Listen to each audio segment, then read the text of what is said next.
Hola mis queridos amigos, hoy les quería compartir un poco de la biodecodificación a través de la carta astral. Acá tenemos el ejemplo de una persona.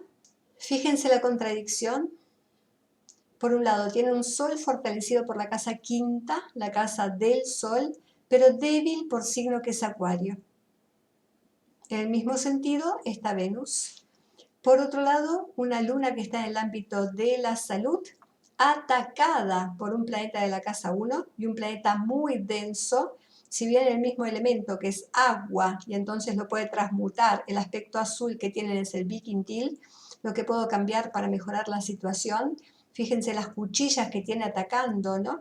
Acá tenemos este famoso Crampton que es una oposición y el otro es mi enemigo, ni hablar con Marte de presente, cualquier otro que se cruce y aparezca en el camino, y una semicuadratura que la pone a prueba con sus miedos y debilidades, con una sesquicuadratura que es plutoniana. Todo esto implica energía de la casa 8, y la casa 8 está gobernada por Mercurio, y Mercurio está un poco doliente y sufriente también en la casa del padre, en el signo del padre, los roles y los mandatos, y ya sabemos con quién va a competir la autoridad de esta persona, ¿no? Da igual el género, si es mujer o varón, en este sentido no nos fijamos, ¿cierto? Entonces, ya tenemos una luna patógena, y esta luna patógena obviamente va a somatizar todas las emociones atrapadas.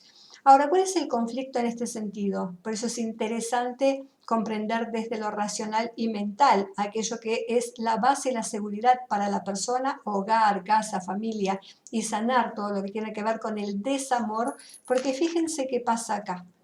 Si la persona, y supongamos que sea mujer en este caso, ¿no? Fíjense Venus. Venus está atacada por Marte, entonces va a traer conflictos en las relaciones porque no supera el conflicto familiar, el trauma de desapego, cuando la luna es de súper apego. Entonces acá ya hay otra contradicción, lo que ella manifiesta frente a lo que es necesidad. Ya sabemos que Venus en la casa cuarta busca un hogar acomodado, feliz, donde sea amada y respetada la persona, ¿cierto? Y ataca al ascendente. Entonces esta temática de ella muchas veces contraría la manera de ser, actuar y reaccionar frente a ese apego que es inconsciente, y el desapego. Seguramente esta persona se case joven porque busca justamente a través de la energía acuariana liberarse de estos roles y estas restricciones que les supone ella el hogar, la casa, la familia, ¿cierto? Entonces, desde acá vamos a estar operando en esta dirección, y desde su Sol, que es el planeta no solo débil, sino el más fuertemente atacado. Fíjense lo interesante, el Sol en casa 5 lo que le muestra a la persona, lo que muestra a la persona al mundo, lo que requiere la casa de la persona, es que puede expresar, puede comunicar, puede gozar de la vida, ser feliz, hacer aquello que le dé la gana. Sin embargo, fíjense los planetas, dicen todo lo contrario, ¿no? Entonces esto va a corresponder a los apegos de la luna. Sentir interna o inconscientemente que no puede, y esto es lo que la fastidia también, hasta que comprenda profundamente esas necesidades, estar en paz y armonía. Una persona que con la energía jupiteriana exagera situaciones, si es en Tauro, en la búsqueda del bienestar a través de las relaciones o la economía, a través de lo físico, que luego le pasará su factura con Plutón, ¿cierto? Entonces, ¿qué es lo más interesante de esta persona? Allí donde somatiza y conecte con el ámbito puramente espiritual, porque fíjense que todos los conflictos, tensiones, confusiones, luchas de poder, manipulación y todas las frustraciones al no poder lograr, ya que Acuario rige los tobillos, acá suma todo el esqueleto, la piel, porque esta persona de impotencia seguramente la somatiza en el pelo, en la piel, los tobillos, los pies, la hinchazón y todo el sistema óseo, con las rodillas incluidas. Entonces, ¿de qué nos habla entonces cada una de las partes? Si estamos hablando de rodilla, estamos hablando de ego. ¿Y cuál es la noticia? De que el Sol está en la casa del ego y está en conflicto con Marte, obviamente.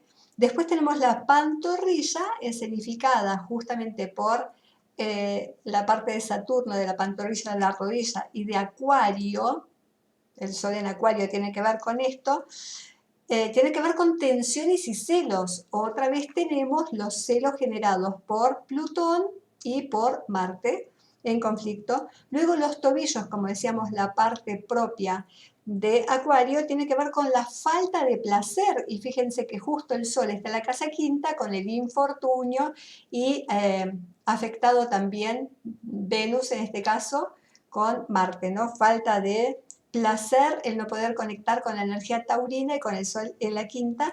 Y por último, los pies señalados por Neptuno, en este caso también, que pueden generar propia energía de Acuario también, depresión. De todo esto estamos hablando. La inmovilidad en la casa de la movilidad va a estar sujeta justamente a sus conceptos, creencias y el principio filosófico no desarrollado que tiene que ver con su propia mente, ¿no? Su manera de pensar y su manera de reaccionar ante las cosas, y esto es lo que va a traer en su vida seguramente la manera de ser y reaccionar plutoniana y escorpiana, más de un problema, más de una separación y más de una pelea. Pero lo más interesante en este sentido es entender desde esta energía plutoniana tan tensa, con el Sol por un lado y con la Luna por el otro lado, ¿cuáles son las emociones y creencias que la persona necesita tomar conciencia y dónde las ejerce, dónde las expresa, ¿cierto? Entonces, sí, Tauro tiene que ver con las cervicales y con las glándulas, empezando por la tiroides y luego las hormonales, del estrógeno, de la progesterona y todo esto que entra en disfunción, el rol materno, cuando la persona sea madre o haga ese rol, o el conflicto, superar el conflicto con la propia madre, etc. Vamos a revisar entonces esta sensación, vamos a tomar conciencia del primer momento de la vida en el que la persona lo percibió. ¿Y cuándo vamos a suponer que es esto? A los 6, a los 12, a los 18, a partir de su independencia, ¿no? Acá será próximo a sus 20 años. Acá seguramente empezó su conflicto con el ego, la primera manifestación de esta impotencia que le generó acá y le transformó toda la mirada de ella misma, de la misma persona, ¿cierto? Entonces, vamos a preguntarnos a la persona en especial cualquier problema de estrés que tenga, incluso cardíacos, porque no, de visión y de todo lo que genera impotencia, en qué lugar del cuerpo lo siente, cuándo inició, si ella puede tomar conciencia, sobre todo si en la casa quinta fue madre o padre en este momento, y cómo le fue con la relación con el otro en ese momento, si se sintió acompañada, acompañado, apoyado, etc. Si puede recordar todo lo que tiene e involucra esa situación, las sensaciones corporales, cómo lo vivió, si recuerda los sonidos, las fragancias, el lugar donde estaba, con quién estaba, sin juzgar, sin criticar, solamente aceptando, visualizando. Podemos indagar en la historia familiar, ya que acá participan el Sol y la Luna, si por proximidad de fechas se está repitiendo patrones. Y vamos a preguntar entonces próximo el nacimiento, quién nace en fechas similares, 3, 6 meses después o antes de esa fecha, del momento de su propia concepción, del momento de la muerte de algún ser, a dónde tiene la persona proximidades para ver a quién está repitiendo en el árbol. Y vamos a hacernos responsables de esa emoción. Entonces el ejercicio más bonito de esto es justamente hacer la visualización. Primero respiramos, soltamos, nos tranquilizamos y empezamos a escuchar nuestro cuerpo. Vamos a buscar la dolencia, vamos a dejar que el cuerpo se exprese allí donde nos duele, vamos a reconocer la sensación, localizarla y vamos a empezar un diálogo con ese dolor, ese punto específico del cuerpo. ¿Y qué le vamos a preguntar? Le vamos a preguntar qué hace ahí, por qué está ahí, cuándo, cómo llegó. Y dejamos que esa emoción y ese dolor hablen, se expresen. A ver si podemos recordar ese momento, desde cuándo me duele, qué estaba haciendo yo en ese momento, dónde estaba, con quién, qué estrés se grabó. Y una vez que lo tenemos concientizado, si lo podemos recordar, vamos a preguntar qué necesita de nosotros. Porque si Él está ahí y me está llamando la atención, es porque algo necesita de mí. Así que vamos a darle espacio a que se exprese. Una vez que tomé conciencia de esto, que Él me diga a través de imágenes, sensaciones, ideas que me vengan a la mente, ¿qué necesita? Y vamos a reconocer cualquier cosa que nos llegue a la mente. Vamos a volver a sentir y volver a reconocer. Y a partir de esta toma de conciencia vamos a ver si algo cambió en el cuerpo. Si hay algo que cambió respecto a este dolor, voy a agradecer, me voy a abrazar, me voy a felicitar. Y si nada cambió, igual, porque ya tengo información. Información, ya empiezo a tomar conciencia.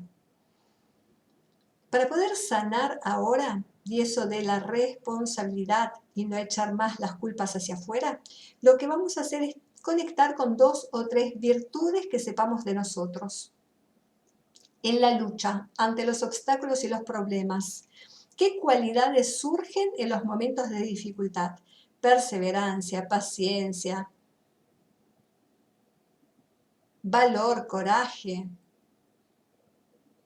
¿Cuál es esa cualidad? Y vamos a empezar a tomarlas de a una y ver cómo esa cualidad me sirve para trabajar con el problema que estoy teniendo.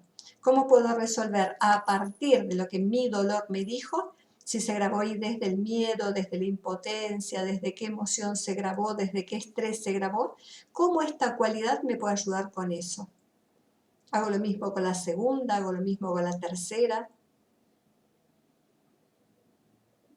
Actuando en la zona del dolor. Cada una de estas cualidades es mi fortaleza.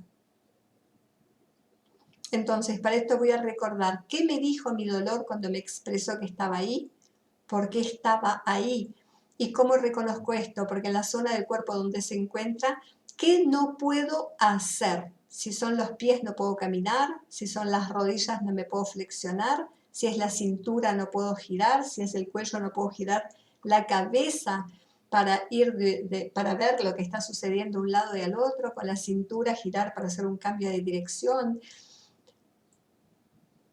Si tiene que ver con el pecho y la respiración, el pulso que genera las manos con el trabajar, ¿no? Los hombros con cargar, etcétera, que me imposibilita ese dolor de hacer, me va a mostrar por qué está ahí. Entonces voy a recordar qué me dijo y voy a ver cómo esta cualidad me ayuda en este sentido a trabajar con eso. Si vamos y volvemos a la astrología, vamos a verlo en el mapa. Entonces, si yo quiero trabajar con Marte, por ejemplo, lo voy a volver a poner de esta manera. Yo digo, el conflicto que tiene la persona en el yo, y el yo está expresado por su ascendente del planeta que está acá, que además está presente, o sea que refuerza. Aquí hay un conflicto, o me pongo del lado de Marte o me pongo del lado de Plutón. Pero ¿cuál es la idea? Marte acá está peregrino, va a depender de Venus, que a su vez depende de Urano, que a su vez depende de Saturno. Entonces el punto focal es Saturno. Saturno está bien integrado a Marte, por lo cual Saturno me puede dar la solución. Responsabilizarme, cargar, trabajar y no depender de nada. Y cuando hablamos de dependencia, ¿de quién hablamos? De la luna en Piscis, la que espera de los demás, la que se victimiza. Por eso decimos que el trabajar con la visualización de nuestros poderes es hacernos responsables, ver con qué puedo y de esta manera salir del rol víctima y de las dependencias de, por lo menos en este mapa, de esta luna, ¿cierto? Entonces ella tiene 3 recursos. Por un lado, la creatividad, la intuición, antes que la lógica y la razón que a veces puede fallar, ¿cierto? Si está condicionada por el pensamiento del clan y sobre todo el padre, ella tiene que liberarse de ese pensamiento para generar su pensamiento. Luego tiene Saturno, que es el más fuerte, es el poderoso, y tiene la capacidad de desde el pensamiento conservador heredado del plan, liberarse y tener su propia manera de percibir la vida y de actuar, su propia manera de moverse para no generar lo que decíamos las rigideces tanto en la mesa, tanto en la mente como en su esqueleto, en su parte de locomotora, ¿no? La que la lleva de acá para allá, que es el principio de la casa tercera. Y luego tiene Neptuno, tiene la compasión para perdonar y ponerse en el lugar del otro, por ejemplo, y no crear fantasías negativas, etc. Entonces tiene 3 herramientas con las que luchar para poder liberarse, para generar nuevas estructuras en el pensamiento, estructuras positivas de valor y poder desde la energía tierra. Salimos del modo emocional agua hacia la energía tierra. Responsabilizarnos y dar el primer paso. Pero el primer paso cuando estoy listo, cuando estoy preparado, cuando mi Venus deja de atacarme, ¿cierto? Y entonces acá está el conflicto con el otro. Entonces acá aprendemos la primera lección que nos da, por un lado, esta emoción codificada a partir de la madre, a partir del padre, de la que la persona necesita liberarse y salir, porque después lo va a estar repitiendo en todos sus vínculos, en la relación con los hijos si los tuviera, en las relaciones laborales si los tuviera y en las relaciones personales si los tuviera. Así que bueno, si les gustó, escucho sus comentarios como siempre, leo y a ver si se atreven a hacerlo en su propio mapa.